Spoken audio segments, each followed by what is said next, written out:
जेलें जो होती हैं, अगर कैदी हेल्प ना करें तो जेलें चल नहीं सकती। अच्छा, बाइफिकेशन कैसे होती है सुनील सर? मान लो कोई रेप में गया है, मान लो कोई मर्डर में गया है, तो सारे साथ में ही होते हैं अंडर ट्रायल? मान लो है तो इंडिया में करीब 4.5 लाख प्रिजनर रखने की क्षमता है और करीब 5.5 लाख के आसपास जो है प्रिजनर है। तो मैं देख रहा था करीब 130% जो है ओवर क्राउडिंग है। तो जसविंदर सिंह जस्सा जो था वो अपने एक सेल में वो रहता था, वहाँ के यूटी सेल्स कहते थे, जेल नंबर 4 में एक सेल में वो रहता था, एक सेल में उसके कबूतर रहते थे। कबूतर? आपकी बुक है एक ब्लैक वारंट, अब वो एक सीरीज के फॉर्म में भी आ रही है, तो ब्लैक वारंट के बारे में कुछ बताइए। क्या होता है ब्लैक वारंट, ये बुक क्या है, और अब सीरीज से हम लोग क्या एक्सपेक्ट कर सकते हैं?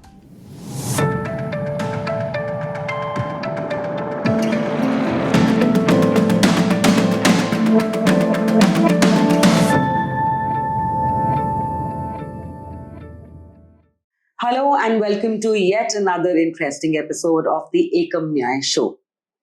मुझे लगता है कि ऐसा कोई भी इंसान नहीं होगा इस पूरी दुनिया में जिसको जेल जाने से डर नहीं लगता होगा। ये एक ऐसी जगह है जहां पे कोई भी इंसान जाना कभी भी नहीं चाहेगा, लेकिन आज हमारे जो गेस्ट हैं उन्होंने अपनी जिंदगी का एक मेजर पार्ट जो है जेल में बिताया है, लेकिन पनिशमेंट के तौर पे नहीं बल्कि उसको मैनेज करते हुए। Today we are joined with by Sunil Gupta ji, who has been the jailer in Tihar jail, जिसके नाम के बारे में सबने सुना होगा। तिहाड़ जेल के बारे में it's one of the most I think popular jails, if I would say so. हालांकि जेल की पॉपुलैरिटी किसी को भी अच्छी नहीं लगती है, but Tihar has been a very very popular jail so to say in India. और सर तिहाड़ में 35 साल रहे हैं, बिताए हैं उन्होंने वहां पे उसको मैनेज करते हुए। तो आज जानेंगे कि उनकी जर्नी कैसी रही और जेल आखिर होती कैसी है। Thank you so much Sunil sir for joining. Thank you Deepika. शुरुआत करते हैं आपकी जर्नी से sir.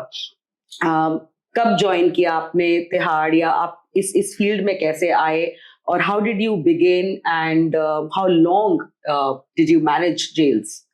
I joined the prison department in year 1981, exactly on 8th May 1981.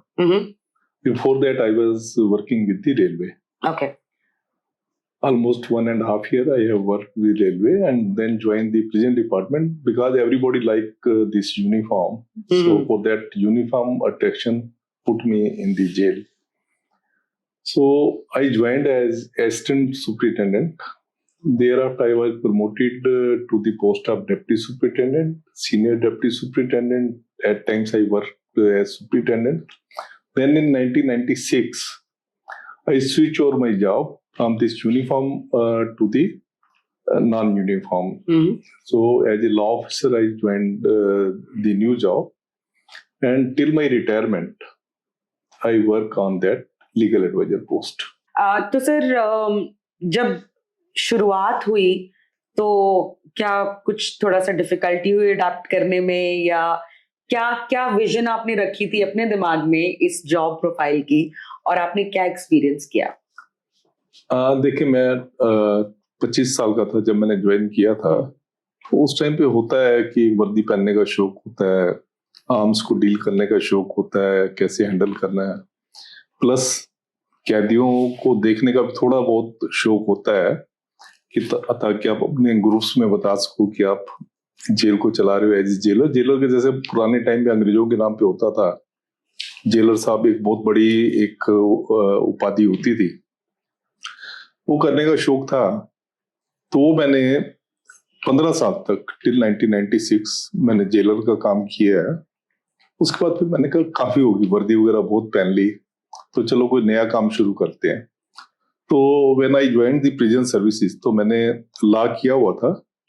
तो उसके बाद फिर एक लीगल पोस्ट क्रिएट हुई थी जिसके ऊपर कोई भी नहीं आना चाहता था, क्योंकि जेल में आपको मैं बताऊं कि जेल में जो भी कर्मचारी होते हैं जिनका सिलेक्शन होता है, करीब 35% जो जिनका सिलेक्शन होता है 35% एट्रिशन रेट है। एट्रिशन मतलब विद इन 3 मंथ जो है वो नौकरी छोड़ देते हैं। तो इसलिए आपको जब भी आप जेल उसमें जाएंगे तो वहां पे कर्मचारियों की कमी तो बहुत ज्यादा होती है। अच्छा। तो मेरे को भी ये जॉब वगैरह वर्दी की जॉब ज्यादा अच्छी नहीं लगी, तो 1996 में मैं इधर लीगल उसमें पोस्ट में आ गया। और फिर मुझे ये था कि आफ्टर रिटायरमेंट मेरे ये काम आएगी, प्लस मेरा टेस्ट इसमें था।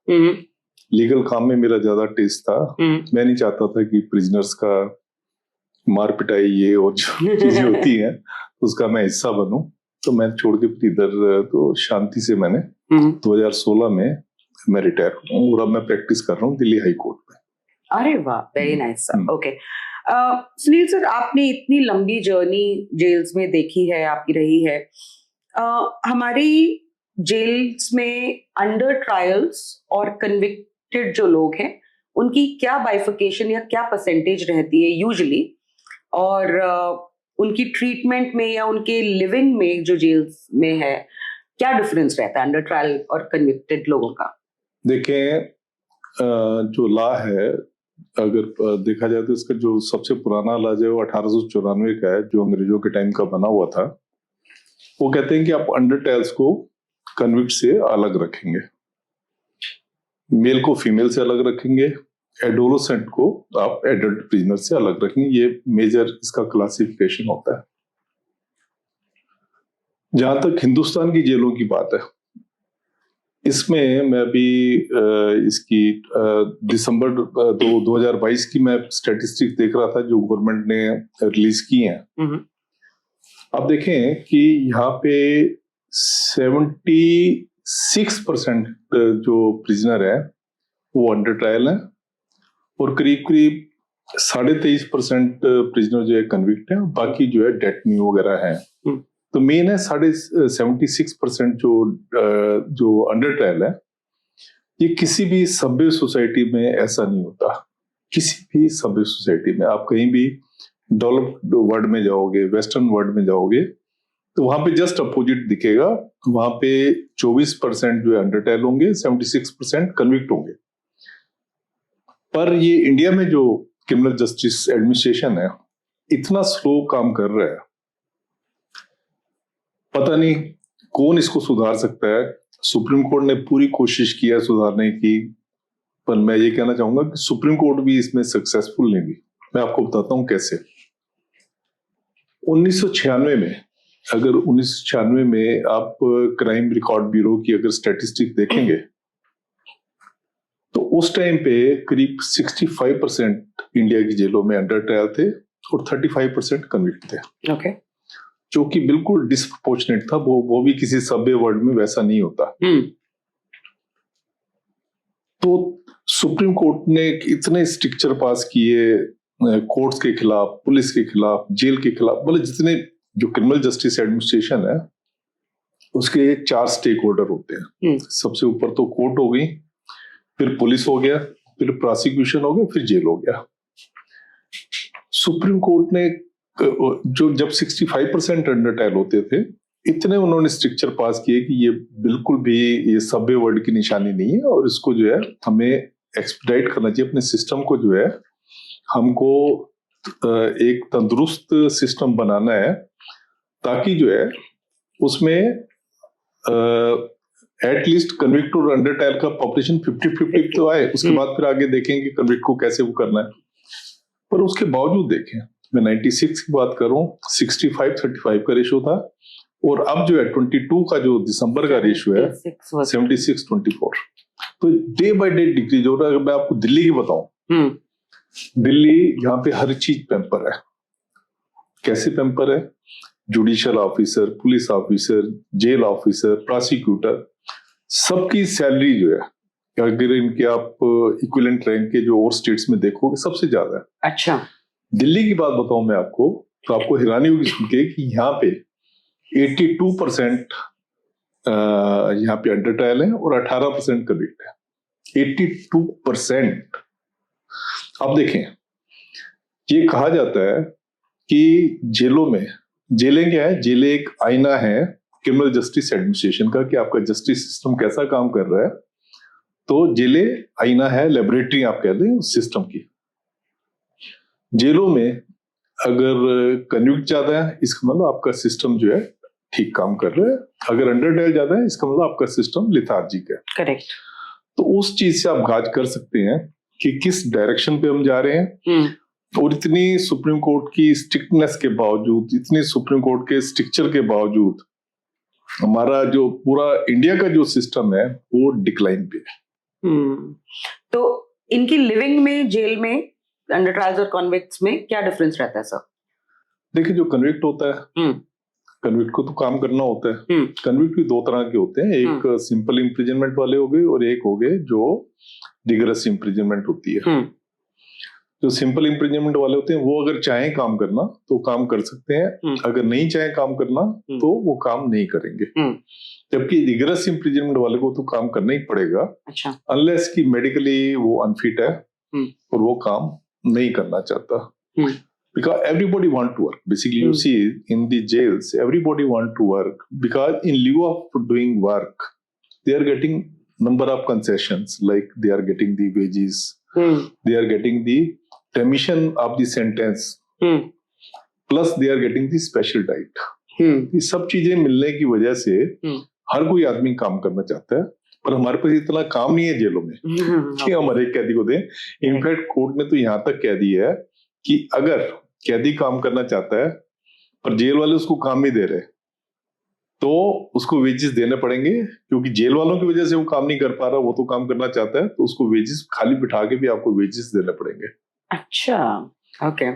कैदियों के लिए इसलिए आपको एक फैक्ट्री वगैरह लगानी पड़ती है जहाँ पे आप डिफरेंट तरीके का काम देते हो। जैसे अगर मैं दिल्ली की बात करूं या ऑल ओवर इंडिया की बात करें, अब दिल्ली में है जैसे लकड़ी का काम है, कारपेंट्री का काम है, वहाँ डेस्क वगैरह बनाते हैं। तिहाड़ में तो बहुत इनोवेशन हुई है वहाँ पे, तो वो क्या है उसका नाम, ब्रांड है ना पूरा, टीजे। हाँ, पूरे ब्रांड है तिहाड़ जेल में। तो तिहाड़ में अगर बात करें तो मेन काम जो है हमारा जो पहले रेवेन्यू अर्न होता था वो होता था ये डेस्क वगैरह, डुअल डेस्क जो होते हैं, जो बच्चे करते हैं। जितने दिल्ली के स्कूल हैं उनके साथ कांटेक्ट था कि उनके डेस्क जो है जेल से जाएंगे। अच्छा। फिर हमारे जो अपने प्रोडक्ट हैं, खाने के प्रोडक्ट, वैसे तो मसाले भी हैं वहां पे, कपड़ा भी बनते हैं और बहुत सारी चीजें बनती है छोटी मोटी। पर एक और चीज है जो टीजे प्रोडक्ट है, जिसको तिहाड़ जेल स्पेशलिटी के प्रोडक्ट है, टीजेएस कहते हैं उसको। उसमें नमकीन है, मसाले हैं, बिस्किट्स हैं, कुकीज हैं, बहुत सारी केक हैं, बहुत सारी चीजें हैं जो उसकी बनती हैं।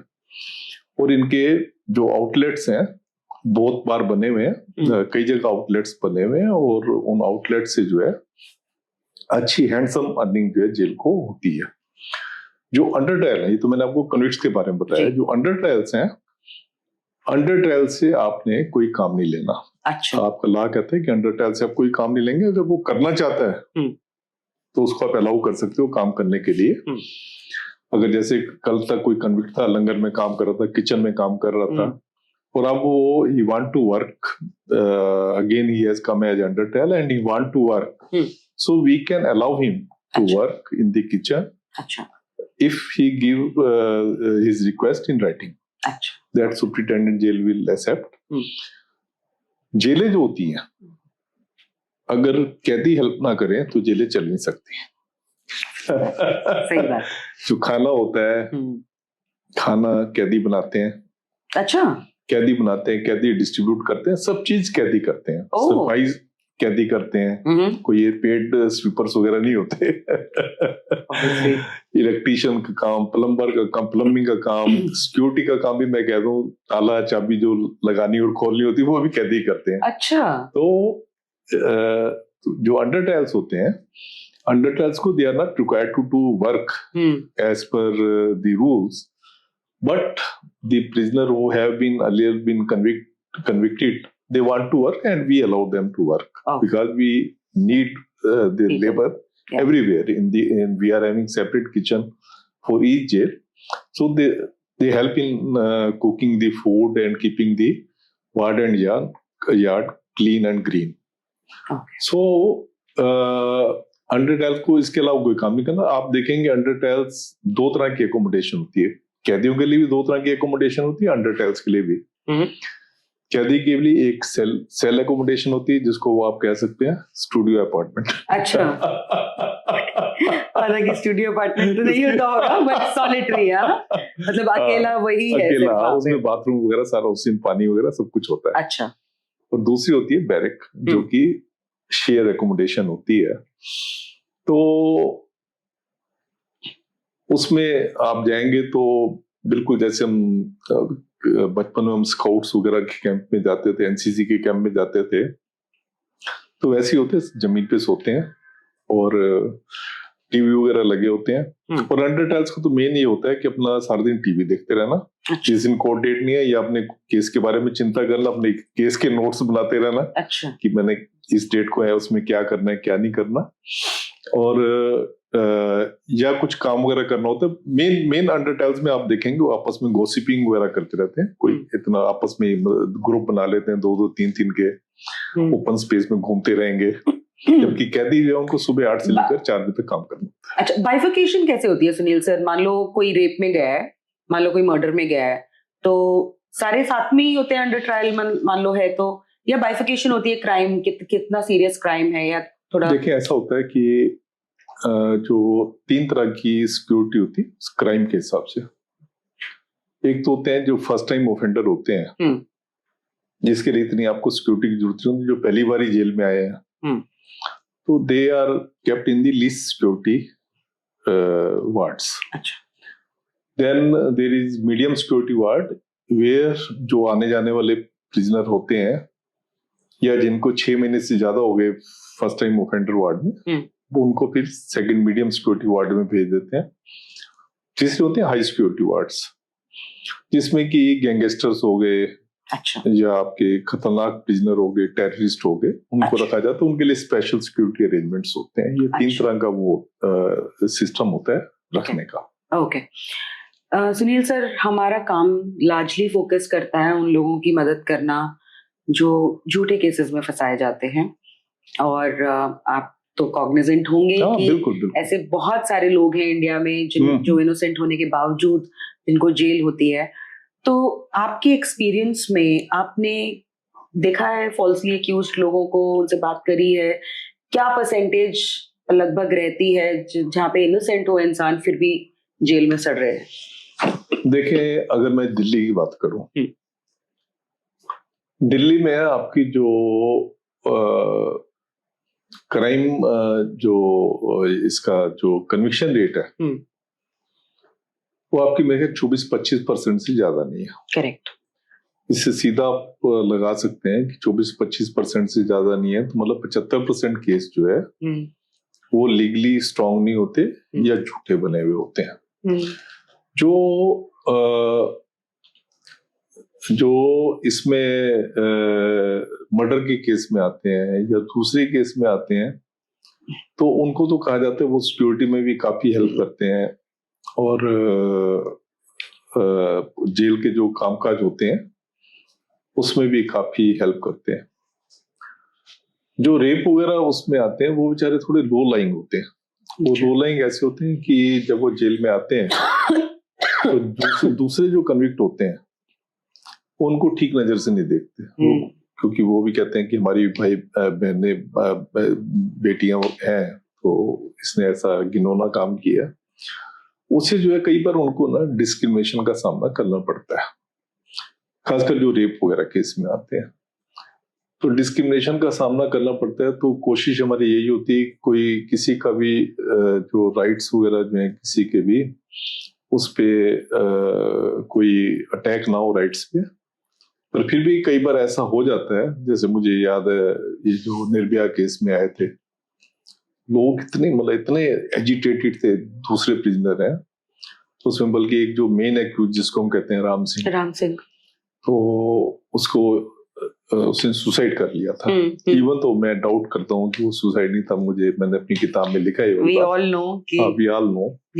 पर हम लोग ना एक सैडिस्टिक प्लेयर लेते हैं, ऐसे लोगों को तंग करके सैडिस्टिक प्लेयर लेते हैं। पर मैं आपको एक चीज बताना चाहता हूँ जो मैंने अपनी एक स्टडी की थी, कि जो रेप संबंधी जो केसों में आते हैं, ये हमने पूरी जेल में सर्कुलेट भी की थी। ये लोग हमारे लिखत पढ़त के काम में काफी मदद करते हैं। इनका दिमाग आप कह लें कि कुछ इंटेलिजेंट ये होते हैं, दिमाग इनका कुछ ज्यादा तेज होता है। तो ये आप अगर देखेंगे, अभी भी आप देखेंगे जेल में, तो जो लिखत पढ़त के जेल में तो लिखत पढ़त का बहुत ज्यादा काम होता है, बहुत ज्यादा काम होता है। लीगल एड सेल्स हैं या और जगह है, करेक्ट। तो सब जगह ये लोग काफी हेल्प करते हैं इस ऐसे कामों में।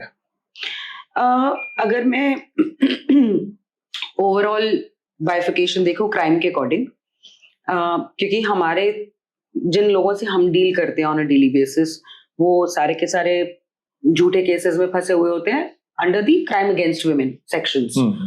तो अब जब हम लोग बहुत सारे झूठे रेप केसेस में फंसे हुए लोगों के साथ हम लोग बात करते हैं, कुछ उनमें से जेल भी जाकर आए होते हैं, तो बताते हैं कि रेप के केसेस में भर गई है जेल, और झूठे रेप के केसेस में।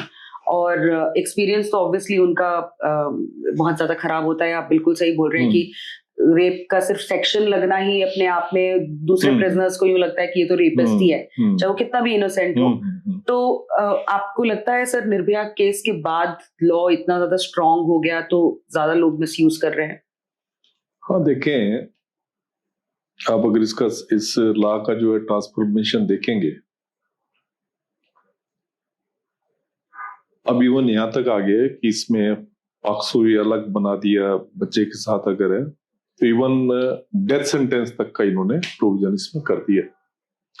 आप अगर ट्रांसफॉर्मेशन देखें, लॉ में इवोल्यूशन देखें, तो जब पहले 10 साल कैद, पहले जब मैंने ज्वाइन किया था 7 साल थी, फिर 10 साल, 81 से मैं बता रहा हूं आपको कैसे इसकी सजा बढ़ाते जा रहे हैं।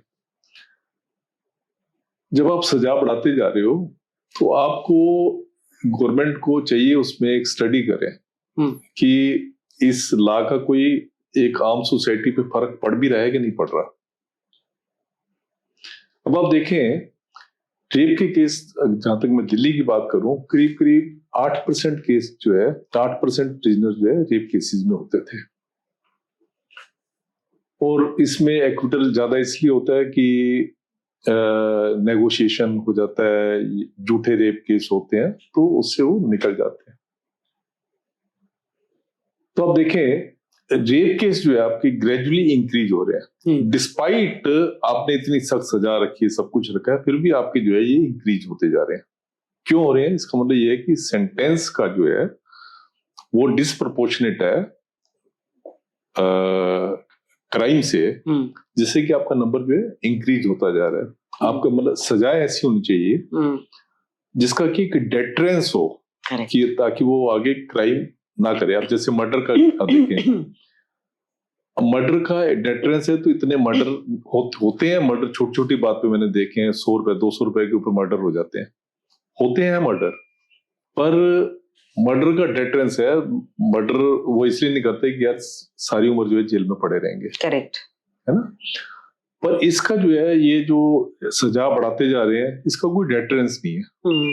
इसका मतलब ये है कि ऐसे ये जो केस है, इतने झूठे केस हैं, सब कुछ करने के बावजूद भी झूठे केस कैसे हैं कि आपकी डील हुई। इनफैक्ट मैं आपको अपना जेल का केस बताता हूं। जेल में हमारे डॉक्टर्स थे, तो किसी उसमें इनकी डील हुई रुपया पैसे के ऊपर, तो रुपया पैसा उन्होंने दिया नहीं, तो उन्होंने इसको जो जैसे आपने बताया मिसयूज, उन्होंने उनको डॉक्टरों को, तीनों मतलब पोस्ट ग्रेजुएट डॉक्टर थे, MS थे, उनके ऊपर उन्होंने वो केस डाल दिया रेप का। वो बेचारे आ गए, जेल में आ गए। तो फिर जब आगे जब 7-8 महीने तक जेल में रहे, फिर उसके बाद जो विटनेस जो है मेन, वो कोर्ट के आगे अपियर ही नहीं हुई, तो उसका नतीजा ये हुआ कोर्ट को और कोई रास्ता नहीं था, उनको छोड़ना पड़ा। विटनेस क्यों नहीं अपियर हुई? या तो आपस में सेटलमेंट हो गया, कोई ना कोई बात तो ऐसी हुई है। तो झूठे केस इसमें बहुत सारे होते हैं, इसलिए आप देखेंगे कि आपकी कन्विक्शन जो है, कन्विक्शन रेट उतनी नहीं है जितना कि आपके मर्डर में होती है। अगर आप मर्डर में देखेंगे हमारे 35% जो कन्विक्ट है वो मर्डर केस में है। अच्छा। 35% कन्विक्ट, जो कि काफी बड़ा वो होता है। और इसमें जो है हमारे जो रेप के केस हैं जो कि अंडर ट्रायल में 8% होते हैं, तो ये कम हो जाते हैं। तो लॉ का मिसयूज हो रहा है, ये तो सबको समझ आता है। 498 का देखो, सुप्रीम कोर्ट ने कितनी बार कहा है कि 498 का मिसयूज हो रहा है। और अवनीश कुमार की जजमेंट में तो उन्होंने कितनी एक हिस्टोरिक वो डायरेक्शन दी है कि आपने अरेस्ट ही नहीं करना, अरेस्ट करना है तो रीजन दो के। फिर जजेस को कहा कि आपने जेल में नहीं भेजना जी। जेल में अगर आप भेजते हो तो आप रीजन दोगे, क्योंकि इस 498 का बहुत ज्यादा मिसयूज हो रहा था। रेप लॉज का भी अब उसी टेंजेंट पे है, 98 पे है। बिल्कुल, रेप लॉ का भी उसी उस पे वो हो रहा है। पूरी कंसेंशुअल रिलेशनशिप, वो 4-4, 5-5, 10-10 साल की रिलेशनशिप पर बोल दो शादी का चांसा दी है। मतलब रेप तो रेप रह नहीं गया है, मतलब पैसा एक्सटॉर्ट करने का एक जरिया बन गया। बिल्कुल बिल्कुल सुनील साहब। सर, जो अंडर ट्रायल की कोई ड्यूरेशन होती है कि भाई इस बंदे ने 5 महीने बिता लिए तो अब इसको निकालो ही, या अंडर ट्रायल सालों साल भी जेल में रहते हैं? ठीक है, हमने बड़ा अच्छा क्वेश्चन पूछे जो मेरे दिल के बहुत नजदीक है। मैं लोगों को इसके बारे में कहता रहता हूँ। हिंदुस्तान एक ऐसी जगह है जहां पे हर एक चीज बेलगाम है। खासकर क्रिमिनल जस्टिस सिस्टम के बारे में मैं कह सकता हूँ, मैं बड़ा सोच समझ के कह रहा हूँ। यहाँ पे किसी चीज पे इन्होंने क्रिमिनल जस्टिस सिस्टम में किसी भी ट्रायल कब तक चलेगा उस पर लिमिट नहीं लगाई। अब देखें, आप वेस्टर्न कंट्रीज में जाएंगे, यूरोप में जाएंगे, या और इवन पाकिस्तान में भी चले जाए, वहां पे अगर आप देखेंगे आज अगर उसका ट्रायल शुरू हुआ है तो 6-8 महीने में वो अपना पूरा, हालांकि वो डेमोक्रेसी नहीं है, उसके साथ हम कंपैरिजन नहीं कर सकते, पर आप किसी भी कंट्री में जाएंगे उसमें एक लिमिट है कि इतनी देर तक आपने जेल में रहना है। यहाँ पे खाली इस चीज की तो लिमिट है कि आपने चालान जो है इतनी देर में फाइल कर देना है। अगर आपने चालान इतनी देर में फाइल नहीं किया तो आपकी बेल आपको मिल सकती है, एज ए राइट आप बेल मांग सकते हो। यहां तक तो ठीक है।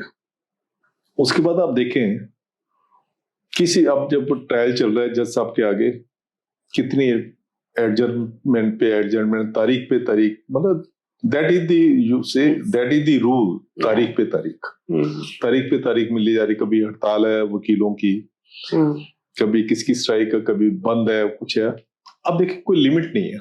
अगर इनको मेरा सुप्रीम कोर्ट से काफी ज्यादा इंटरेक्शन रहा है, तो अगर अपने एक्सपीरियंस से कुछ एक्सप्लेन कर पाए सर, कि आपने कोई खुद देखा है अंडर ट्रायल जो सालों साल या कितने साल मैक्सिमम आपने देखा है? आप उस पे मैं आता हूँ। तो कोई इसमें एक लिमिट ना होने की वजह से होता क्या है कि अब ट्रायल है चली जा रहा है। अब आपने पढ़ा होगा कि पीछे चोरी का ट्रायल 24 साल में खत्म हुआ। अब क्यों नहीं एक वो कर देते कि आपको ये वाला ट्रायल, जो मेरी सजेशन है, मैंने सुप्रीम कोर्ट तक ये सजेशन दी है, और एक जज साहब ने मेरी बात मान के, क्योंकि जेल प्रशासन की तरफ से मैं जाता था, तो उन्होंने बात मान के एक जजमेंट भी दे दी थी, जिसमें उन्होंने लिमिट डाल दी थी कि आप मर्डर का ट्रायल 3 साल में खत्म करेंगे, रेप का है तो वो भी 2-2.5 साल में खत्म करेंगे, चोरी का 1 साल में खत्म करेंगे। ऐसे उन्होंने तारीख उस पे लिमिट एक बांध दी थी। पर उस जजमेंट को, ये जजमेंट जस्टिस कुलदीप सिंह थे जिन्होंने ये करी थी आर.डी. उपाध्याय के केस में, पर उस जजमेंट के खिलाफ जजिस में, सब में, वकीलों में इतना रोष हो गया था कि हमें कैसे बांधने की कोशिश कर रहे हैं, कैसे आप लिमिट कर सकते हैं। तो वो उस जजमेंट को फाइनली जो है बड़ी बेंच ने ओवरटर्न कर दिया था। मेरा ये सजेशन है कि आपको हर एक ट्रायल में, खासकर अगर आप हिंदुस्तान की वर्किंग देखें, यहाँ पे जब तक आप किसी उसमें समय सीमा में नहीं बांधेंगे तब तक आपका मशीनरी चलती नहीं है। अब देखें हिंदुस्तान आरटीआई एक्ट है, आरटीआई एक्ट जब ये नया आया था इतना सक्सेसफुल रहा था। इसमें क्या होता था कि अगर आपने कोई इंफॉर्मेशन मांगी है और आपको पब्लिक इंफॉर्मेशन PIO जो है उसने आपको टाइम पे 1 महीने में आपको इंफॉर्मेशन दी नहीं, या गलत दी, या उसने आप किसी गलत जगह पे किसी और PIO को उसने सरका दिया, तो उसमें क्या होता था कि आपको आपकी फाइन आपके ऊपर लग जाता था, पेनल्टी लग जाती थी, और उसमें PIO की सैलरी से वो कट सकता था। जो पब्लिक इंफॉर्मेशन अथॉरिटी होती थी, उनकी सैलरी से वो कट सकता था। तो उसका इतना अच्छा रिजल्ट हुआ, जैसे क्योंकि मैं भी PIO रहा हूँ, तो जैसे ही हमारे पास कोई इंफॉर्मेशन आती थी, हमें होता था बिल्कुल ट्रू इंफॉर्मेशन जो है देनी है, और सिस्टम बड़ा अच्छा चला। RTI का सिस्टम बहुत अच्छा चला, पर धीरे धीरे फिर सारा डाइल्यूट हो गया। ऐसे ही अगर ये मेरी सजेशन, मैंने कई जगह सजेशन दिए, ये कई प्लेटफॉर्म पे मैं बोला हूँ, अगर हर एक ट्रायल के लिए एक समय सीमा बांधे, जैसे मर्डर का केस है, आप एक 3 साल का उसमें लिमिट बांध दे कि 3 साल में आपने मर्डर का ट्रायल खत्म करना है, अपनी कन्विक्शन देनी है या नहीं देनी, वो आपने एक्विटल करना है, 3 साल में आपने फैसला लेना है। राइट। 3 साल में अगर आप फैसला नहीं करते तो आपको रीजन देने पड़ेंगे कि आपने 3 साल को क्यों जंप किया। करेक्ट। और अगर 6 महीने के बाद भी आप उसको कर रहे हो, तो फिर आपको रीजन के साथ साथ आपको कंपेंसेशन का आप उसमें रखें कि आपको जो अंदर है बंद है वो भी, और जो विक्टिम है उसको भी, दोनों Correct. आप कंपेंसेशन दो। उसको आप जेल में रख रहे हो, उसको विक्टिम को आप वेट करवा रहे हो, दोनों को आप कंपेंसेशन दो। जैसे मैंने आपको कहा 3 साल का रख दे मर्डर केस में, 2 साल का रख दे रेप के केस में, चोरी के केस में 1 साल का रख दे, उसमें भी यही हो कि आपने एक समय सीमा आपने लांगी नहीं, तो आपको जो है उसमें कंपेंसेशन देना पड़ेगा। हिंदुस्तान में जहां आपने कंपेंसेशन का प्रोविजन रख दिया ना भाई साहब, वो चीज इतनी एफिशिएंट हो जाती है, इतना एफिशिएंट चलती है। और मैं आपको गारंटी से कह रहा हूं, अगर ये चीजें इन्होंने यहाँ कर दी, जैसे RTI एक्ट बड़ा सक्सेसफुल हुआ था, ये चीज ना सक्सेसफुल हो, क्योंकि हमारे हिंदुस्तानी जो है दूसरे को दे के राजी कभी भी नहीं होते। तो चाहे गवर्नमेंट को देना पड़ेगा, कुछ उनको होता है नहीं इनको देना पड़ेगा। तो अगर एक बार ये चीज ये करते हैं, एक प्रोविजन लगाते हैं, और अगर जिसकी गलती है उससे आप हरजाना आप ले भी सकते हो, सैलरी से उसकी काट सकते हो। अकाउंटेबिलिटी नहीं है, जुडिशियल सिस्टम की अकाउंटेबिलिटी बिल्कुल भी नहीं है, किसी की भी नहीं है जी, पुलिस की नहीं है। अब आप बताएं, रेप का केस हुआ, मर्डर का केस हुआ, जज ने एक्विटल कर दिया। अगर आप वेस्टर्न वर्ल्ड में जाओगे, दूसरी कंट्री में आप जाओगे जो डेवलप्ड कंट्री है, वहां पे अगर एक आदमी का एक्विटल हो गया तो पुलिस वाले उसमें उनके ऊपर इतना तकड़ा एक्शन हो जाता है कि आपकी उसका एक्विटल हो गया और वो हर्जाने के लायबल होगा, उसको कंपेंसेशन मिलेगा, प्लस उसमें पुलिस वालों को बताना पड़ेगा कि किसने किया है। इसने तो किया नहीं, अब आप ढूंढो जाके किसने किया है, किसने सिस्टम को बीट करके छुपा हुआ बैठा हुआ है। तो पुलिस को करना पड़ता है, इसलिए वो पूरी जो भी क्राइम का वो इन्वेस्टिगेशन करते हैं पूरी सीरियसनेस से करते हैं। हमारे यहाँ तो कोई पता नहीं किसको उठा के कहाँ बिठा दिया, किसको क्या कर दिया। पब्लिक प्रेशर है, आप निर्भया केस में देखो, या मैं ये नहीं कह रहा हूँ निर्भया का ठीक हुआ था, जहां पब्लिक प्रेशर होता है वहां तो पुलिस एकदम सब काम दुरुस्त हो जाता है। जहां पब्लिक प्रेशर नहीं होता तो वहां आम जनता जो है सफर कर रही है और तारीख पे तारीख जो पड़ रही है उसमें। बिल्कुल सर। सुनील सर, कोई केस जो आपको बहुत जिसने आपको कचोटा हो या आप बहुत परेशान किया हो, जिसमें किसी को झूठा फंसाया गया था और जो आपके दिल के बहुत करीब हो, या कोई कॉन्वर्सेशन ऐसे किसी झूठे फंसे हुए इंसान के साथ जो आपको बहुत कुछ याद आए? कोई भी इंस्टेंसेस ऐसे रहे हैं जब आपने बात की है, या क्या क्या होता है? What do people who are innocent but who spend time in jail, what do they go through? मेरा ऑर्डरली था शिवनाथ सिंह त्यागी, उसको मर्डर के केस में कैद हुई थी। वो जब भी मुझे मिलता है, क्योंकि मैं लीगल एडवाइजर था, तो मुझे कहता सर आप मेरी अपील लगा दो। मैंने अपील लगा दी उसकी, और भी उसका किया। वो मुझे ये कहता था कि सर हमारे वो शिवनाथ सिंह त्यागी था, तो यहाँ वेस्टर्न यूपी का रहने वाला था। कहते सर हमारे जमीन के चक्कर में मर्डर वगैरह तो बहुत होते रहते हैं, पर ये वाला मर्डर जिसमें मैं आपका ऑर्डरली बना हुआ हूँ, ये वाला मर्डर मैंने नहीं किया था। अच्छा। कहते ये मर्डर मैंने नहीं किया था, मैंने और मर्डर किए थे। अच्छा। जिसमें मैं एक्विटल हो गया। मतलब दिस स्पीक्स कि how our system is working. पर ये वाला मर्डर मैंने नहीं किया था। वो पुलिस ने जबरदस्ती जो है विटनेस गांव के जो हमारे अपोजिट उसके थे उनको लाके मेरे खिलाफ खड़ा किया और मुझे कन्विक्शन दे दी। तो ही ऑलवेज यूज्ड टू से, पर मैंने कहा चल यार तूने भगवान ने इंसाफ कर दिया जो तूने या तो है किसी के साथ, या तो है। बाकी ऐसे देखें क्या होता है। डॉरी डेथ में बहुत लोग फंसते हैं इंडिया में। डॉरी डेथ में किसी टाइम पे होता था, मैं आपको बताऊं ये 2000 के आसपास।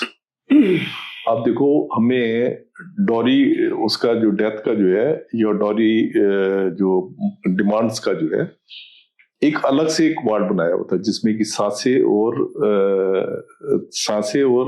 ननंदे उनको रखा हुआ था। मैंने पढ़ा है न्यूज में, सास और ननद बैरक एक होता था ना, इतने लोग फंसे हुए थे। ये हमने शुरू करवाया था। आजकल तो बेल हो जाती है, आजकल तो नहीं है। तो उस टाइम पे जो ननंदे जो जेल में आती थी वो बेचारी इतना परेशान होती थी कि अब हम जेल में आ गए, अब हमसे शादी कौन करेगा। सास होती थी उसको उसकी चिंता होती थी, अपनी बेटी की चिंता ज्यादा होती थी उसको। तो किसी टाइम पे इसका बहुत ज्यादा मिसयूज होता था। अब तो इसको बेल का कहने से अरनेश कुमार की जजमेंट से जो है इसका बहुत असर पड़ा है। और मैं कहता हूं देखिए क्या होता है, जितना छोटा ऑफेंस होता है ना आप देखोगे उसका ज्यादा मिसयूज होता है, पुलिस उसका ज्यादा मिसयूज करती है। आप हर एक केस को बेलेबल कर दो, मतलब खासकर जिसमें 10 साल तक की कैद है, जैसे अभी इन्होंने 7 साल तक का किया हुआ है, जिसमें 10 साल तक की भी वो अगर कैद हो सकती है, आप पुलिस के ऊपर मैंडेटरी कर दो कि ये इसमें आपको बेल देनी पड़ेगी। अगर बेल नहीं देते तो रीजन। आप देखो पुलिस की जो करप्शन है जनरली ये करप्शन से होता है। इसमें क्या होता है, दूसरी पार्टी अप्रोच कर लेती है, उससे जो है वो जो कमजोर होता है वो जो है अंदर जेल के अंदर आ जाता है। आप जब बेलेबल कर दोगे, जैसे एक्सीडेंट का है, एक्सीडेंट केस में आप 3 भी अगर आपके ट्रक के नीचे आ जाएं या गाड़ी के नीचे आ जाएं तो दैट इज बेलेबल। तो ऐसे इनको 10 साल तक का इसको एक्सटेंड करके बेलेबल कर देना चाहिए कि जो थाने पे बेल मिल जाएगी, या और मैक्सिमम आपने करना तो कोर्ट से बेल ले लें। वो उससे करने से एक तो जो एक खौफ है, कानून का खौफ जो एक आम आदमी के उस पे पड़ता है, एक तो वो कम होगा। एंड सेकेंडली आपका जो जुडिशियल सिस्टम जो है ये आप देखें कैसे आपका दुरुस्त हो जाएगा। पर लोग ये भी बोलते हैं सुनील सर कि अगर अरेस्ट नहीं किया, अगर जेल में नहीं डाला तो कहाँ ही लॉ का डेटरेंट होगा। अगर बेल इतनी आसान हो जाए तो फिर वैसे ही इतने लोग क्राइम करते हैं, उनको कोई फर्क नहीं पड़ता, तो और भी ज्यादा क्राइम बढ़ नहीं जाएंगे। नहीं देखें ऐसे क्राइम नहीं बढ़ता अगर आपने बेल दे दी। देखें जो ज्यादातर लोग जो है उनको ये बड़ा डेटरेंट होता है कि उन्होंने वो बेल पे बाहर है, ज्यादातर लोग। और आप देखें अगर फर्स्ट टाइम ऑफेंडर है तभी आप बेल दें, अगर जो रिपीटर है तो उसको आप मत दें जी। कानून में ऐसा प्रोविजन हमेशा होता है कि रिपीटर के लिए चीजें नहीं होती, तो आप फर्स्ट टाइम उसको दे दें। इसमें क्या होता है देखें 107 151 एक क्राइम है जिसमें कि आपको कहीं भी लॉ ब्रेक करने का एप्रीहेंशन है तो आप किसी को पकड़ के पुलिस जेल में डाल सकती है, और पुलिस ही जेल में डालती है। सबसे ज्यादा पतियों को डालती है पुलिस 107 51 में। हमारे पास इतने सारे केसेस आते हैं, मैम अरेस्ट कर लिया 107 51 में। अब 498 में अरनेश की वजह से नहीं होता है अरेस्ट, 107 51 में डाल देते हैं। 107 आपने 498 का किया, अरनेश में सुप्रीम कोर्ट ने किया, हमने 107 151 का करवाया था। अच्छा, इसमें 2-3 चीजें करवाई। एक तो हमने ये करवाया कि 107 151 में किसी को भी अरेस्ट करेंगे पुलिस को रीजन देना पड़ेगा। पहले बिना रीजन दिए हुए उनको वो कर देते थे, रीजन देना पड़ेगा कि आपने क्यों इसको अरेस्ट किया 107 151 में। अच्छा, ताकि उसके आगे स्क्रूटनी हो कोर्ट के आगे, कोर्ट में अगर वो जाता है कि अगर इसके ऊपर, जैसे उसमें कहता था इसने किसी लड़की को छेड़ा, अरे लड़की को छेड़ा है तो एक सब्सटेंशियल ऑफेंस है, इसमें आप 107 151 में क्यों बंद कर रहे हो? करेक्ट। तो ऐसे ही हमारे पास करीब 1000 लोग होते थे जो 107 151 में जेल में तिहाड़ में बंद थे। तो मैंने इस चीज को चैलेंज किया दिल्ली हाई कोर्ट में, क्योंकि लॉ ऑफिसर आप थे तो आपको बहुत सारे आप चीजें जो है कोर्ट को बता सकते थे जिससे कि आम प्रिजनर का फायदा होता था। मैंने उनको बताया कि ऐसे ऐसे जेल में जो है हमारे यहाँ उस टाइम पे 5000 लोग रखने की क्षमता थी, करीब 12000 के करीब हमारे पास लोग थे, उसमें 1000 खाली 107 151 में थे। वाह। तो कोर्ट ने कहा कि 107, पुलिस से पूछा कि 107 151 में आपने क्यों रखा हुआ है? तो सभी में उनका ये था कि लॉ एंड उसका एप्रीहेंशन था, कि लॉ ब्रेकिंग का एप्रीहेंशन था। उन्होंने सबके फिर वो पढ़े चार्जेस पढ़े, सब में सब्सटेंशियल वो बनता था। उन्होंने कहा ये आपने शॉर्टकट क्यों इसको किया? अच्छा। तो उन्होंने इसको पुलिस को लताड़ा। वो करीब 1000 प्रिजनर थे, पूरी जेल थी हमारे 107 151 की। उन्होंने मुझसे पूछा कि सुनील जी, अगर हम इनको सबको आज छोड़ दें तो आप इनको शाम को जेल में निकाल दोगे? सुप्रिंटेंडेंट जेल जो है सबकी पर्सनल बॉन्ड पे छोड़ देगा। मैंने कहा बिल्कुल हम कर देंगे। अच्छा। तो हाई कोर्ट ने आप लगाए 1000 लोगों को एक ही उसमें ऑर्डर में छोड़ दिया, और हमने एक ही रात में हमारे मतलब एक जेल पूरी खाली हो गई। अच्छा, उसके बाद क्या हुआ कि पुलिस ने कोर्ट को बताया कि सर ये तो दिल्ली में लॉ एंड ऑर्डर बड़ा खराब हो जाएगा, ये हो जाएगा, वो हो जाएगा। उन्होंने ठीक है, हम ये भी ऑर्डर साथ कर देते हैं कि ये आपको हफ्ते में एक बार जो है सभी आपको रिपोर्ट करेंगे। ये कर दिया। उसके बाद उन्होंने 1 महीने बाद पूछा कि लॉ एंड ऑर्डर में कोई फर्क पड़ा है? ऑब्वियस सी बात है कि नहीं पड़ेगा। पुलिस बड़ी करप्ट है सर। वो सिस्टम बड़ा करप्ट है, पुलिस नहीं, पूरा सिस्टम करप्ट है। अगर सिस्टम में कोई एक जवाबदेही आ जाए, हाँ, कि आप सिस्टम को इम्प्रूव करना चाहते हो, एक जवाबदेही आ जाए तो बहुत चीजें ठीक हो जाए। अभी जवाबदेही किसी की भी नहीं है। किसी को आपने सस्पेंड कर दिया दिखाने के लिए, 2 दिन के बाद आपने उसको उस जो भी चार्ज लगाया उसमें चार्जशीट वगैरह दोगे, उसमें छोड़ देंगे, क्योंकि जनरली कोई उसके खिलाफ जो बयान देने साथ वाला तो आएगा ही नहीं, उसको छोड़ देंगे। इससे क्या है कि पुलिस वालों को कोई डर नहीं होता, या पैरा यूनिफॉर्म वाले जो, उनको कोई डर नहीं होता कि हमारे पर कोई एक्शन होगा। अकाउंटेबिलिटी नहीं है, अकाउंटेबिलिटी कोई नहीं। सुनील सर, आपने अभी बताया 5000 की कैपेसिटी और 12000। ओवर क्राउडिंग जो है हमारी जेल्स की, वो बहुत बड़ी प्रॉब्लम है। इसको कैसे सॉल्व किया जा सकता है? या प्लीज कोई तो आप एडवोकेट है, प्रैक्टिस कर रहे हैं, तो आई एम श्योर सरकार की तरफ कोई वो नहीं है, बट कितनी बुरी कंडीशंस है हमारी जेल्स की और कैसे उसको बेटर किया जा सकता है? जरूरत है बेटर करने की। देखिए, मैं अगर दिल्ली की बात करूं, वैसे मैं आपको इंडिया का बताऊं, इंडिया में करीब 4.5 लाख प्रिजनर रखने की क्षमता है, और करीब 5.5 लाख के आसपास जो है प्रिजनर है। तो मैं देख रहा था वो करीब 130% जो है ओवर क्राउडिंग है।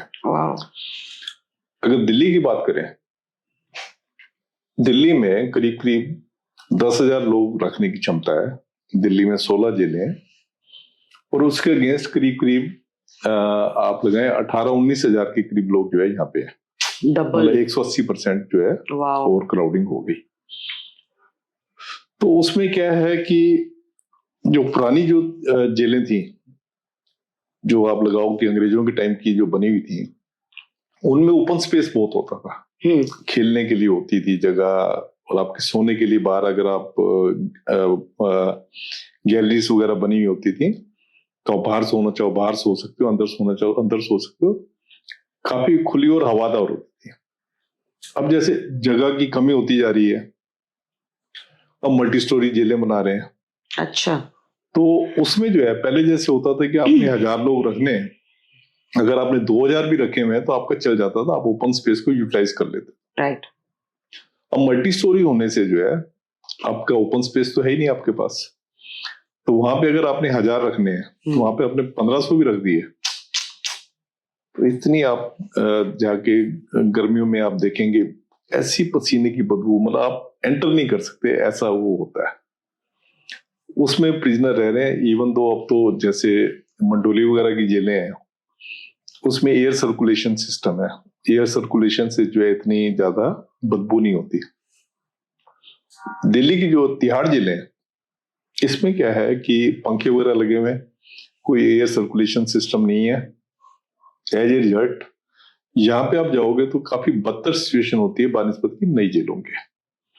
तो वैसे तो देखो ये क्या है, ओवर क्राउडिंग का मतलब क्या है कि गवर्नमेंट की नालायकियत। अभी ओवर क्राउडिंग क्यों है, कोई इनसे पूछे, डायरेक्टर जनरल से पूछे कि तुमने ओवर क्राउडिंग क्यों रखी हुई है। अब तो सीधे जाकर खड़े होते हैं जेलों में ओवर क्राउडिंग है, हम क्या करें। अब कोर्ट को पूछना चाहिए ओवर क्राउडिंग है तो किसका फॉल्ट है, हमारा फॉल्ट है भाई, एग्जीक्यूटिव का फॉल्ट है ना।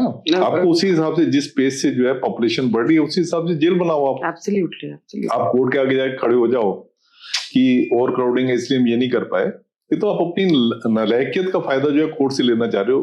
कोर्ट अगर इनसे उल्टा पूछे किसकी गलती है, क्यों है ये, और तुम बताओ कि तुमने क्या स्टेप लिए थे जब तुम्हें पता था कि तुम 3 साल से यहाँ पे डायरेक्टर जनरल हो, तुमने क्या किया नई जेल बनाने के लिए।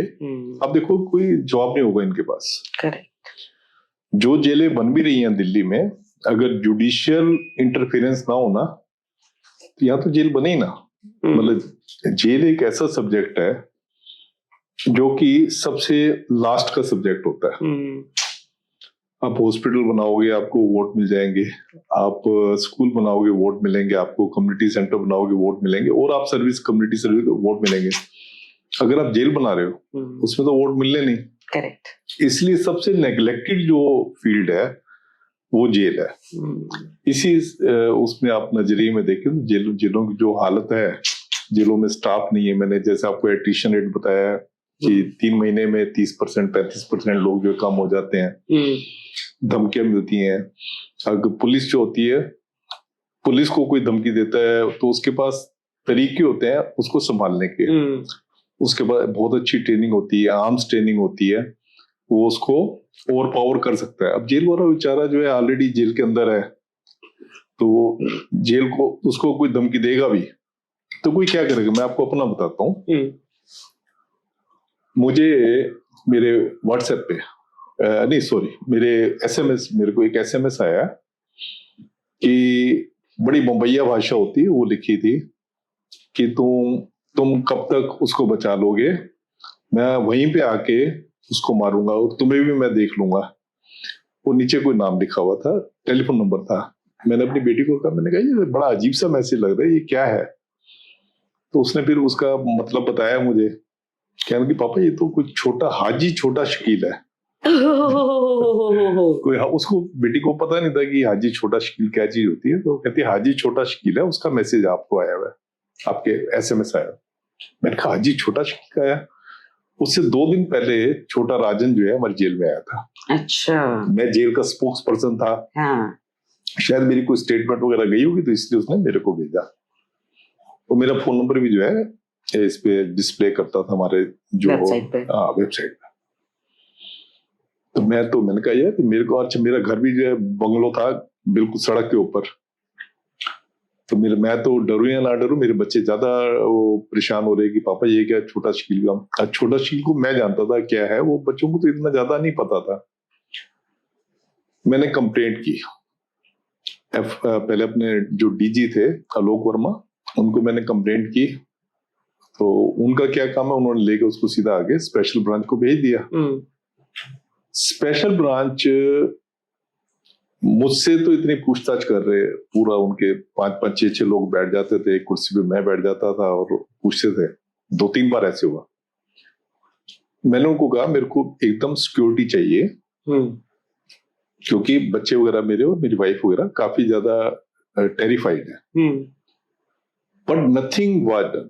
मैं तो ये बता रहा हूँ, जब मैं सीनियर क्लास 1 ऑफिसर था, कुछ भी नहीं किया, किसी ने कुछ नहीं किया। एक पुलिस वाला आ जाता था, सर आपका कर रहे हैं, आपको सिक्योरिटी दे रहे हैं। और इनफैक्ट जो मेरी घर पे जो सिक्योरिटी होती थी, मैंने तमिलनाडु स्पेशल पुलिस से पर्सनल रिक्वेस्ट करके एक सिक्योरिटी लगा रखी थी, क्योंकि मेरा घर बिल्कुल जेल रोड के ऊपर था, तो कोई भी उसमें अंदर घुस आता था। बहुत सारे लोग तो ऐसे आ जाते थे वो मेरा बंगलो नंबर 3 था, तो वो सोचते थे जेल नंबर 3 है तो आगे बेल बजा देनी, वो करनी। अच्छा, ओके। तो इवन मतलब किसी ने, मैं आपको बता रहा हूँ, किसी ने कुछ नहीं किया, तो जेल वालों की स्थिति जो है इतनी दयनीय है, इतने पिटिएबल है वो, कि अगर उनको कोई धमकी देता भी है तो किसी ने कुछ करना नहीं है।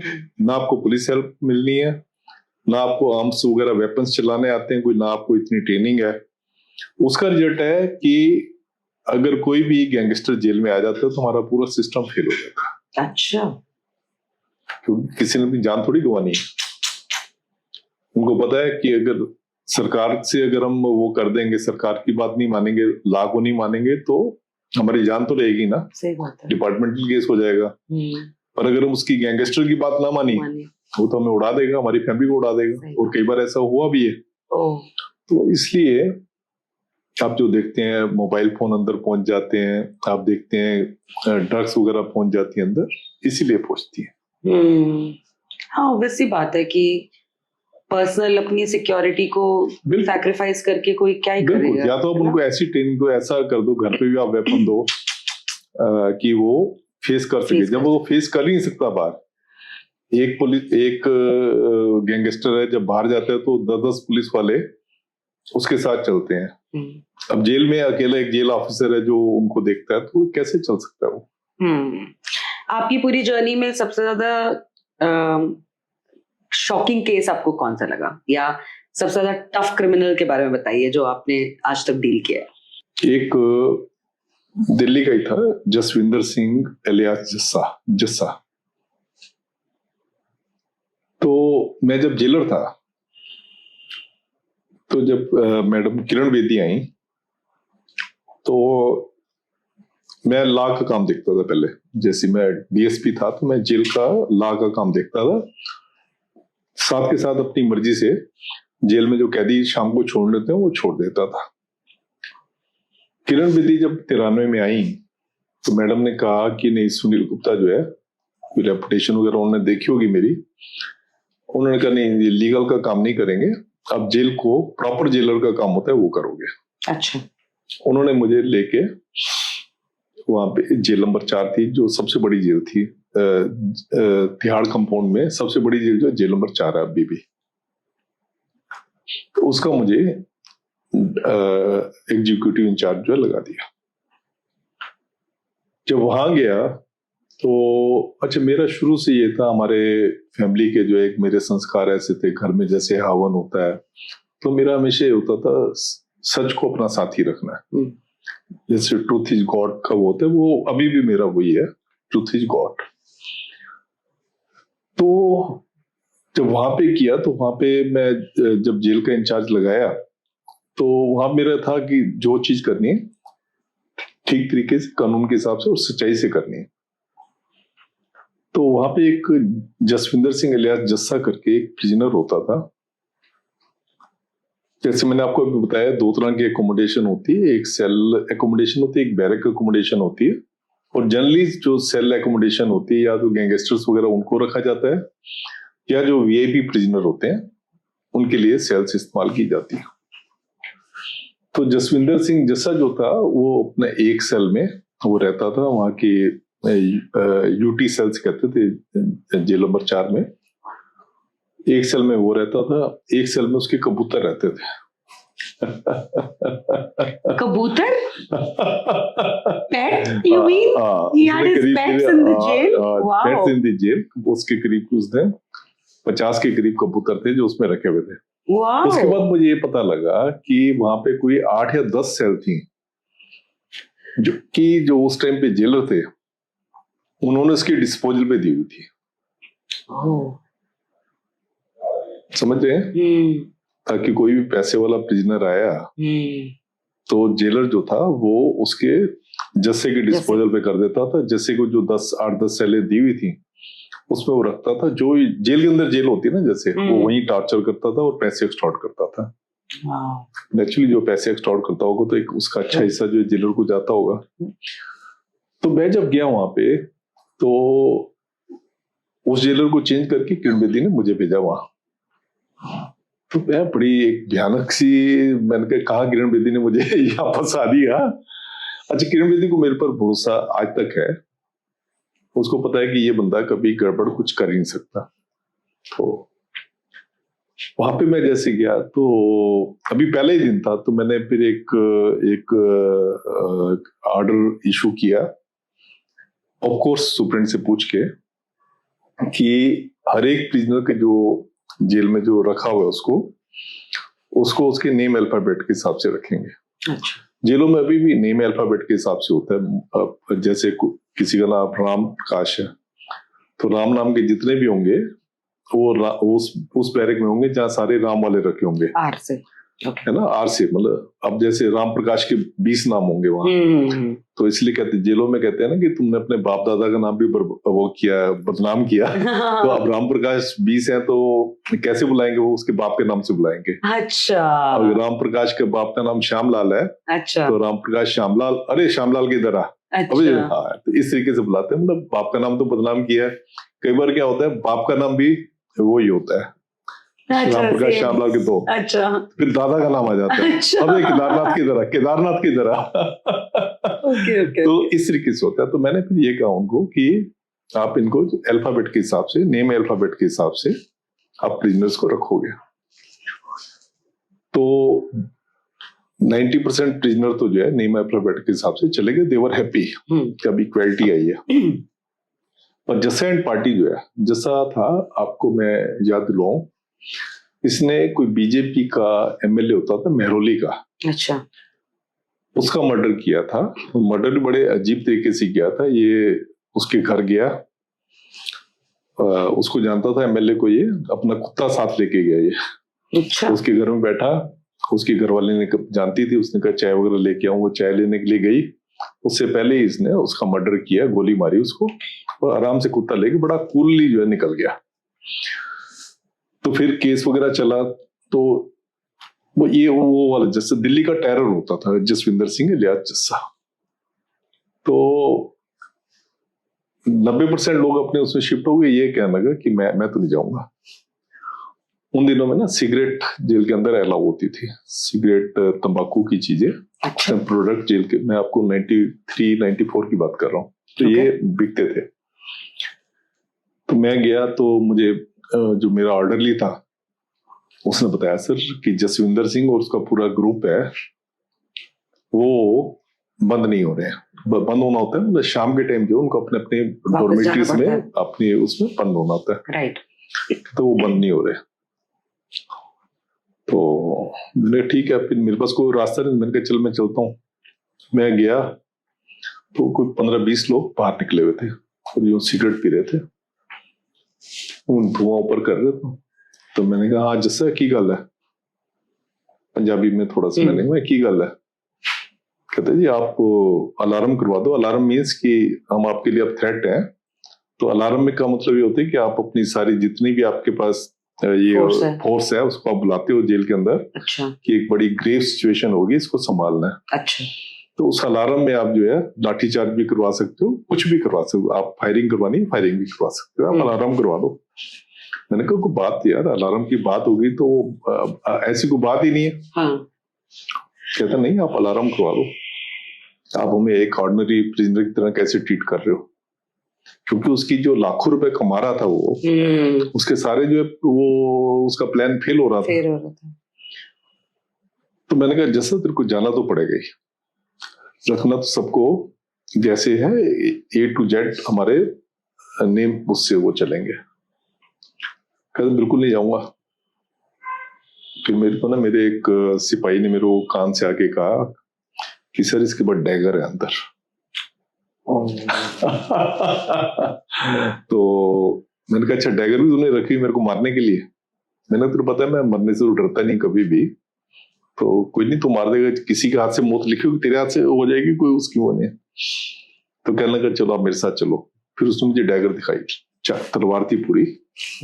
तो कहने लगा सर मैं बिल्कुल नहीं जाऊंगा, बिल्कुल नहीं जाऊंगा, मेरे लिए मौत के बराबर होगा कि अगर मुझे आप आम आदमी की तरह उसमें डाल दोगे।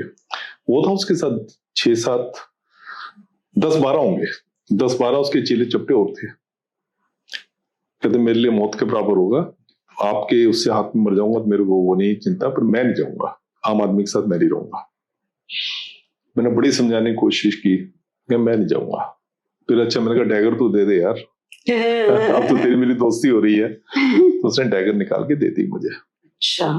फिर मैंने उसको चेंज नहीं किया, बाकी उसके जो चेले चपटे थे सबको मैंने ऑर्डिनरी उसमें भेज दिया। फिर मैंने ये बात किरण बेदी को बताई। फिर किरण बेदी ने बड़ा अच्छा, उनके दिमाग में एक आइडिया आया कि हम जो ऐसे प्रिजनर हैं जो डिफिकल्ट प्रिजनर हैं, इनके लिए हम एक अलग सी लॉजिंग करते हैं, जिसको हाई सिक्योरिटी वार्ड कहना शुरू किया। अच्छा। उन दिनों में 94 के आसपास हाई सिक्योरिटी वार्ड बने, और ऐसे जसविंदर जस्सा और ऐसे जितने और लोग थे उनको भी हाई सिक्योरिटी वार्ड में भेज दिया। उससे जेलों का डिसिप्लिन बहुत ज्यादा स्मूथ हो गया, और जो भी रिफॉर्म के प्रोग्राम थे सारे चल रहे थे। जहां तक जो रेप विक्टिम है, जो रेप के उसमें देखें, विक्टिम वो भी है, दोनों ही विक्टिम है। अगर गलत केस है तो विक्टिम है। तो जहां तक इनकी बात होती है, इनकी एक चीज देखी गई है कि जेल में बड़े डिसिप्लिन होते हैं। लिखत पढ़त को मैंने बताया, काम में इनका दिमाग तेज होता है, और डिसिप्लिन ये पूरा बना के रखते हैं और हेल्प करते हैं प्रिजन एडमिनिस्ट्रेशन की डिसिप्लिन बनाने में। तो उसकी वजह से हमने जो एजुकेशन के प्रोग्राम चला रखे थे, उसमें क्या होता था कि पढ़े लिखे होते थे, तो जो जैसे अगर 10वीं पास है तो वो बिल्कुल इलिटरेट है, उसको पढ़ाएगा। अच्छा। कोई 11वीं 12वीं पास है तो 10वीं वाले को पढ़ाएगा। ऐसे करके हमने वहां पे फिर धीरे धीरे तो हमारा Indira Gandhi national open university और national institute of open schooling, इसके सेंटर खुल गए थे, जिससे लाखों लोग जो है जेल में आए थे पर पढ़ लिख के जो है बाहर गए हैं। एक बड़ा कंट्रोवर्शियल नाम है सुनील सर, मनु शर्मा, और मैंने बहुत चर्चे सुने उनके बारे में, और मर्डरर है वो, इसमें कोई डाउट नहीं है। बट ऐसा मैंने सुना है कि उन्होंने बहुत काम किया जब वो तिहाड़ में थे। मेरे ख्याल से टीजे का पूरा टर्नओवर उन्होंने मैक्सिमाइज किया था। तो जैसिका लाल मर्डर केस के बारे में आपकी पर्सनल ओपिनियन क्या है? मनु शर्मा के बारे में क्या ओपिनियन? देखिए क्या होता है कि जो जेल की डेफिनेशन है, जो जेलर की डेफिनेशन है, वो ये है जो सुप्रीम कोर्ट ने सेट की हुई है।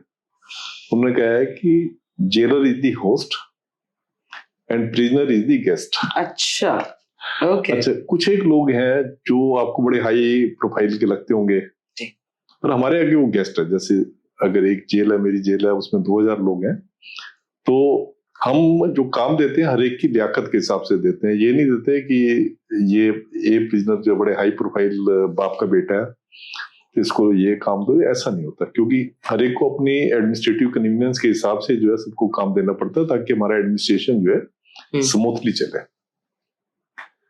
तो जिसका आपने नाम लिया है सिद्धार्थ वशिष्ठ का, तो ये भी जब जेल में आए तो इनसे पूछ, क्योंकि हर एक कन्विक्ट से काम लेना होता है, तो इनसे भी जब इनसे काम की प्रेफरेंस पूछी गई तो इन्होंने बताया कि वो फैक्ट्री में काम करना पसंद करेंगे, जेल फैक्ट्री में। तो जेल फैक्ट्री में हमारा एक टीजे सेक्शन था जो किरण बेदी के टाइम पे हुआ था शुरू। टीजे जो हमारे प्रोडक्ट हैं, नमकीन वगैरह, टीजे का शुरू तो उनसे भी पहले हुआ था, जिसमें हम ब्रेड वगैरह बनाते थे, पर एक्सपेंशन जो है किरण बेदी के टाइम पे हुई। तो जब ये वहां पे आए तो इनसे पूछा क्या, इन्होंने कहा कि मैं हेल्प करूंगा, मेरा एक्सपीरियंस है ऐसी चीजों में, मैं आपको हेल्प करूंगा कि कैसे टीजे की टर्नओवर जो है आप इंक्रीज करें।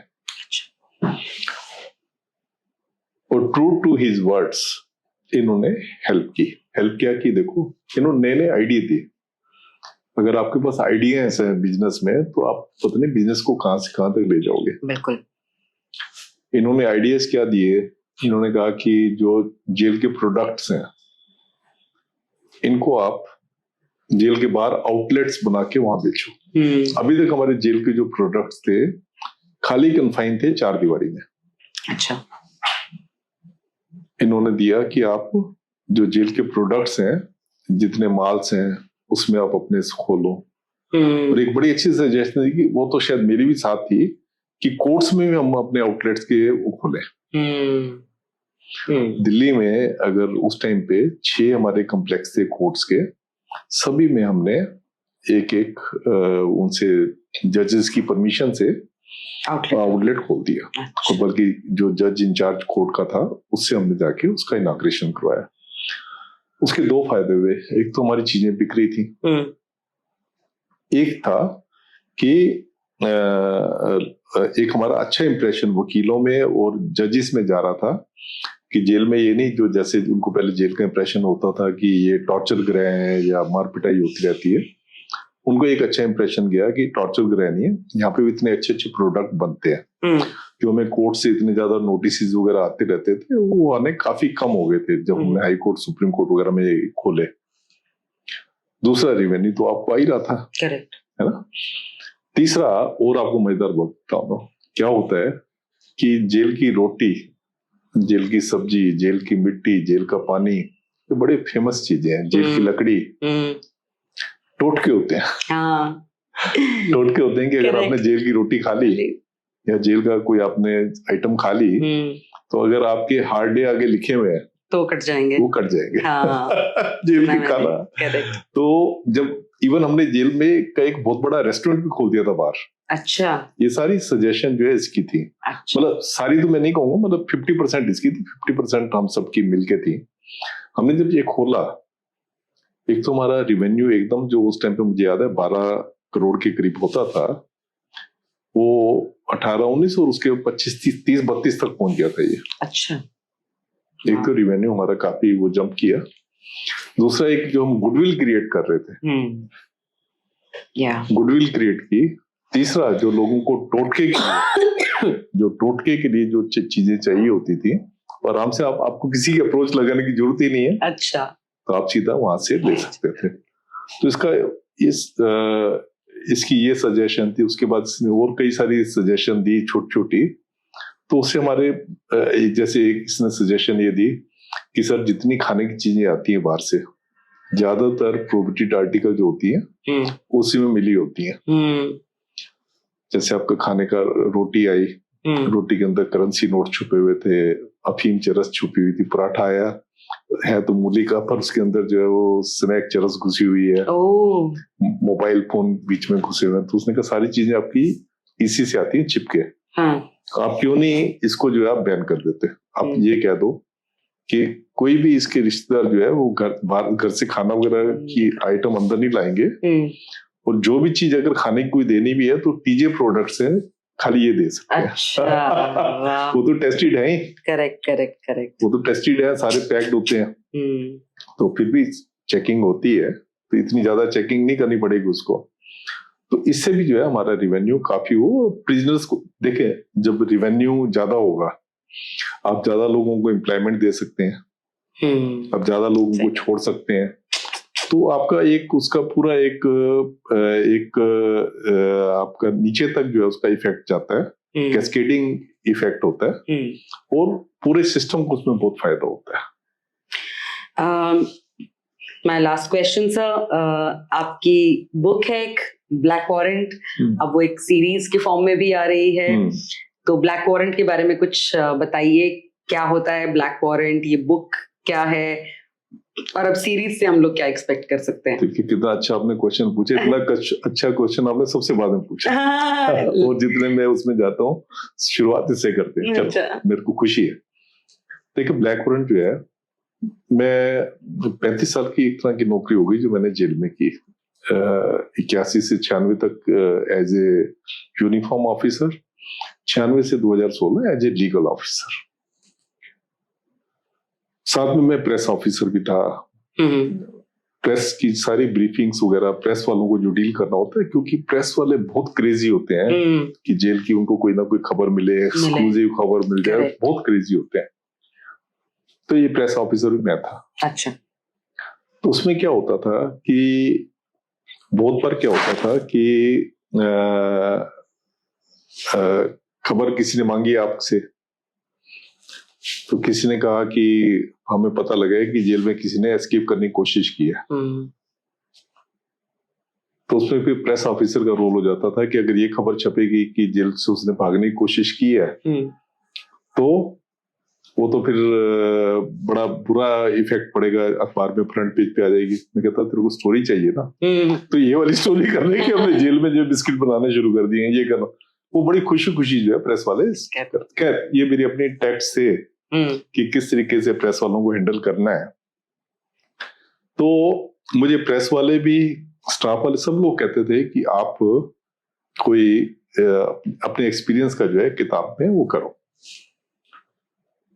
तो जब मैं रिटायर हुआ तो एक्चुअली मेरी एंडिंग जो है, जो सर्विस एंडिंग थी, वो कुछ ठीक नहीं हुई। मेरी जो उस टाइम पे जो कुछ इस्टेब्लिशमेंट थी, उनको मैं पसंद नहीं आया, मैं उनको पसंद नहीं आया, मैंने उनको पसंद नहीं किया।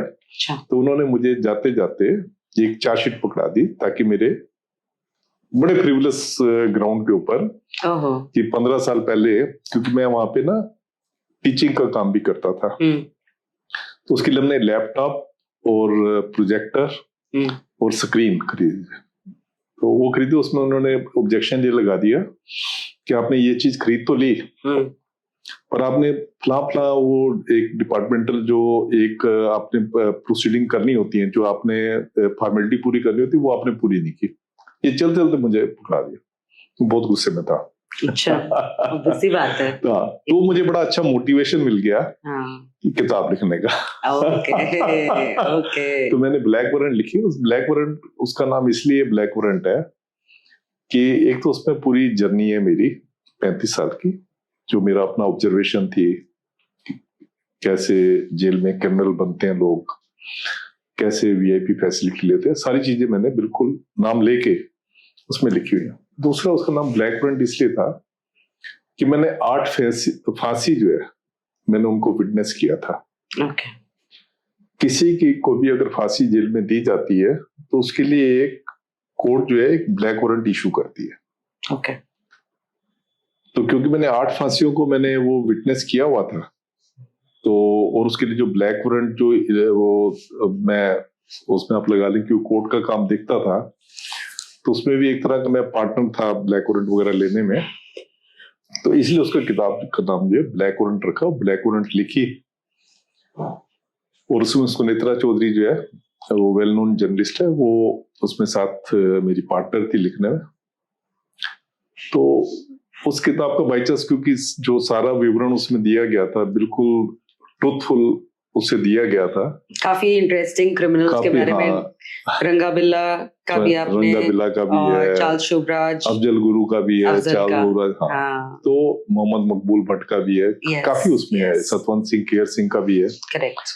तो वो किताब काफी पॉपुलर हो गई। अब जैसा आप बता ही रहे थे, उसके ऊपर सीरीज भी शायद इस साल के आखिर में, दिसंबर अगले महीने या उससे अगले महीने जनवरी में शुरू में आ जाएगी। और काफी हाई फाई हस्तियां हैं जो उसको बता दीजिए कौन बना रहा है सीरीज। उसमें आंदोलन फिल्म है विक्रमादित्य मोटवाने का जी। आंदोलन film along with Applause Entertainment, जो आदित्य बिरला ग्रुप का है, ये मिलके बना रहे हैं। और अब ये उन्होंने जो अभी 7 एपिसोड बनाए हैं, सीजन 1 कह लें आप, आगे सीजन भी बनेंगे इसके ये उम्मीद करते हैं। क्या बात है, वेरी नाइस। तो उन्होंने बना के उसको, नेटफ्लिक्स ने उसको ग्रीन झंडी दे दी है, और आप जल्दी उसको देखेंगे। आई थिंक जब तक हमारा पॉडकास्ट रिलीज होगा सीरीज शायद आ जाएगी। कोई ऐसा केस, एक्स्ट्राऑर्डिनरी केस आपको याद हो, कोई सीरीज है जहाँ पे क्राइम की उससे निकल के किसी इंसान ने बहुत एग्जाम्पल सेट किया हो, या अपनी लाइफ को पूरा ट्रांसफॉर्म किया हो? Any inspiring stories?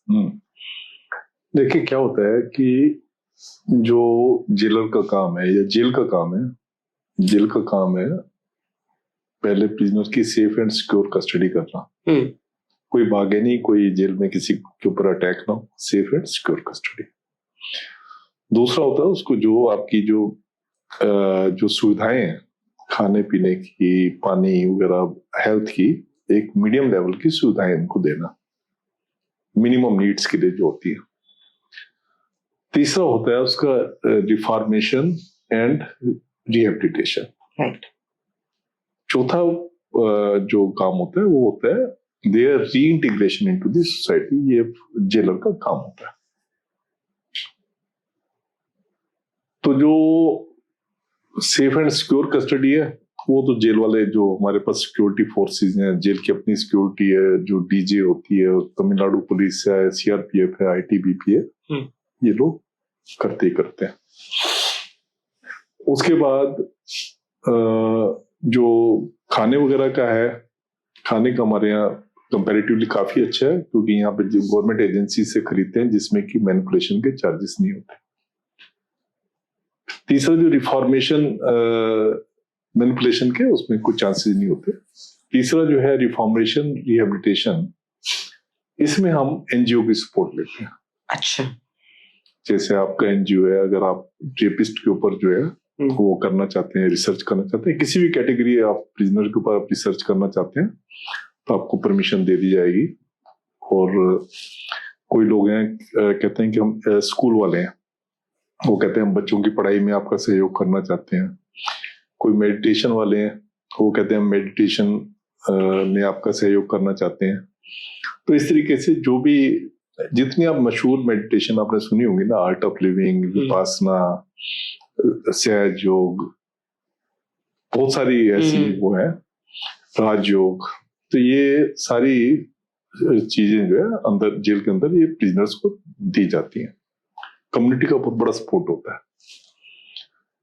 ऐसे ही हमारे यहाँ, मेरे को याद है, एक प्रिजनर था नॉर्वे का। अच्छा। और इंडियन में तो बहुत सारी सक्सेस स्टोरी है, मैं आपको फॉरनर का बता रहा हूँ। उसका नाम था नॉर्वे का, उसका नाम था लियो गेजनियर। तो लियो गेजनियर जो है वो ड्रग्स की केस में आया था। उससे करीब करीब 3 किलो ड्रग्स स्मैक जो है एयरपोर्ट पे पकड़ी गई थी। अच्छा। वो जेल में आया। जेल में जब आया तो काफी जैसे डिस्ट्रेस होता है, और जो गोरे लोग होते हैं वो वैसे भी कालों को जो है एक रेशियल डिस्क्रिमिनेशन होता है।